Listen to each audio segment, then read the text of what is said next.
The next optical instrument is telescope.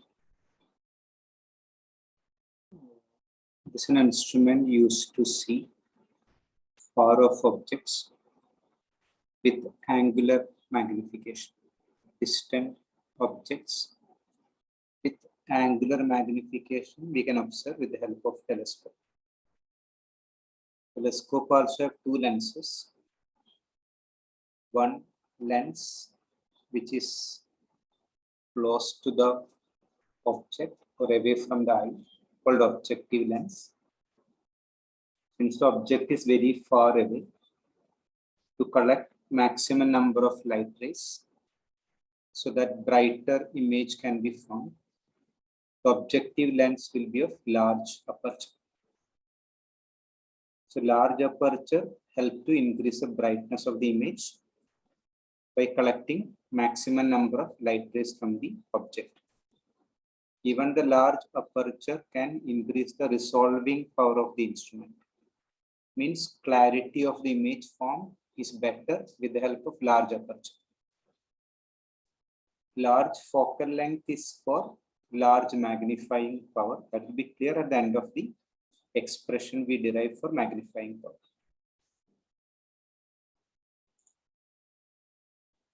For the eyepiece or eye lens, the focal length will be short because it will act like a simple microscope. For more magnifying power, short focal length is better for a simple microscope. Then whatever be the actual size of the object, like a moon or a planet, since it is very, very far away from the Earth, the image formed by the objective will be very small. So compared to the size of the aperture of the objective lens, the eyepiece lens aperture has to be very small. So very distinct, separate features for the telescope. Objective lens has to be of large aperture and large focal length. Eyepiece lens has to be short focal length and small aperture. So the first case, refracting telescope, means using lenses for both objective and eyepiece. The final image formed at far point or infinity, which is known as normal adjustment. So we need the ray diagram.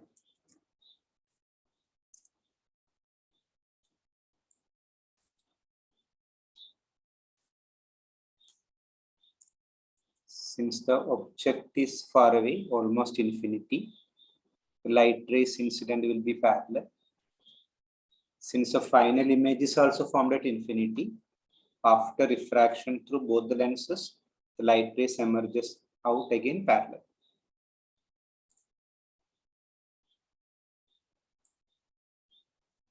This is the principal axis.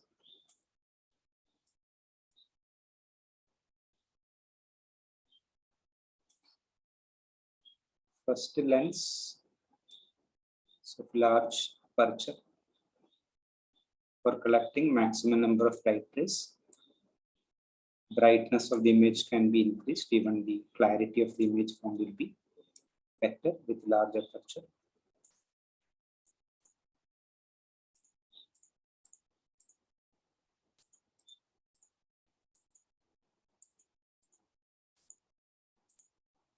Center of the objective lens is C1.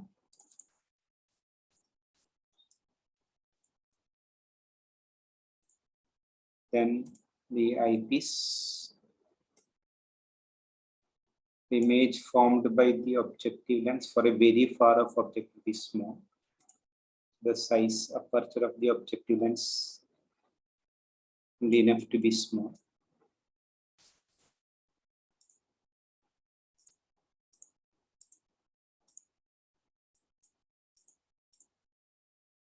Center of eyepiece is C2.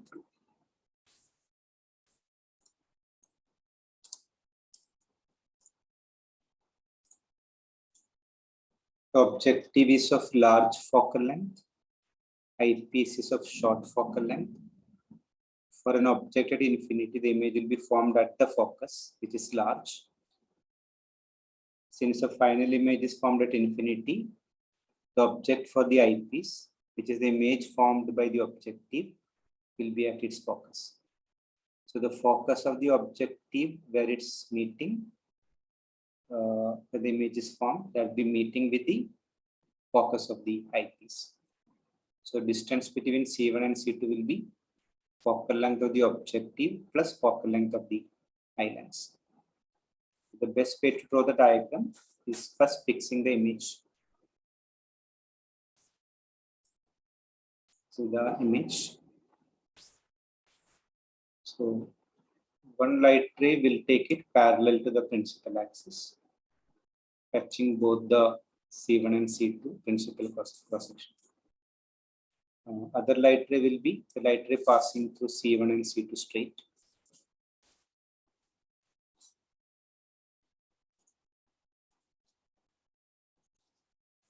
Since the image is formed at infinity, the light rays has to be parallel to each other. The first light ray and the second light ray, both the light rays has to be parallel to each other. If the image is formed at infinity. So this light ray can be drawn parallel to the other light ray, which on extension will give you the image filling at infinity. And here the second light ray can be drawn again parallel to the first.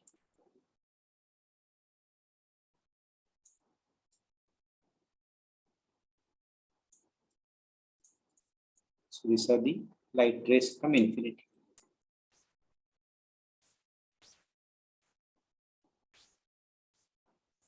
It forms the image at the focus. That means this distance. You mark this as I. C1I will be the focus of the objective lens. This light rays to be shown dotted. It's also go through the optic center. One going parallel will pass to the focus.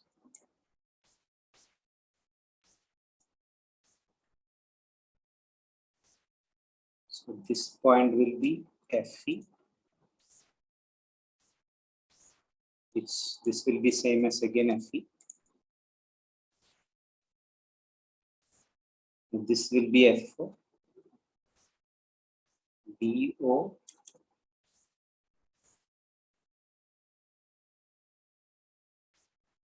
Which is equal to Fo.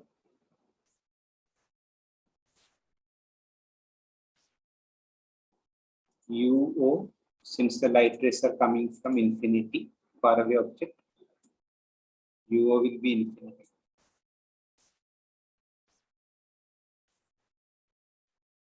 Even the final image is formed at infinity. So V of the eye lens.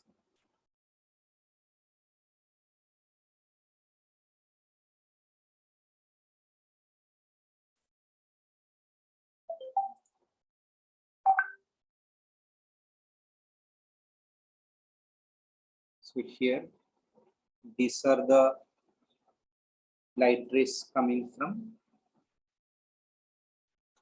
image at infinity. So these two are the light rays coming from image at infinity. So the angle subtended by this light ray IM at C2. That angle is theta. For a microscope, when we did, the object has to be at the near point when you find theta O. But for a telescope, whenever we observe an object at nearby, you always observe object at far off. So when you find theta O, the object has to be at infinity. That means this is the light ray coming from the object. The angle its subtend at the lens can be directly taken as the theta O. Because never the object can be brought to near point. We can't We cannot bring the moon or a planet to the near point. It's not practical. So for theta over a telescope is always defined as the object at infinity, the angle subtended at the lens.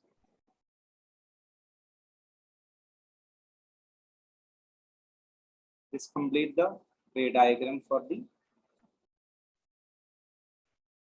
telescope forming finally made at far point, infinity, or it's called normal adjustment.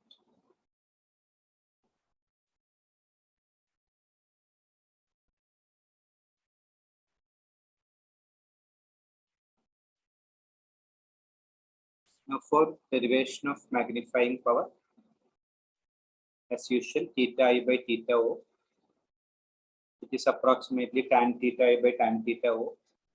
Only one triangle, Im by C2I, tan theta I. This is theta O, vertically opposite angle theta O. So tan theta O will be Im by C1I. So we can get tan theta O as Im by C1I and tan theta I as Im by C2I. When you take the ratio C2I by Im get cancelled, C1I will go to the top. So C1I by C2I minus, because it's measured to the left, C2I, C1I to the right, plus C1I is plus and C2I is minus. Now C1I is Fe and C1I is FO.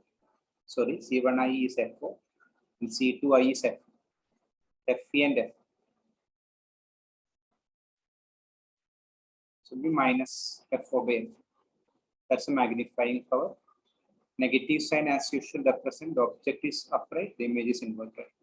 The image is inverted with respect to the actual object.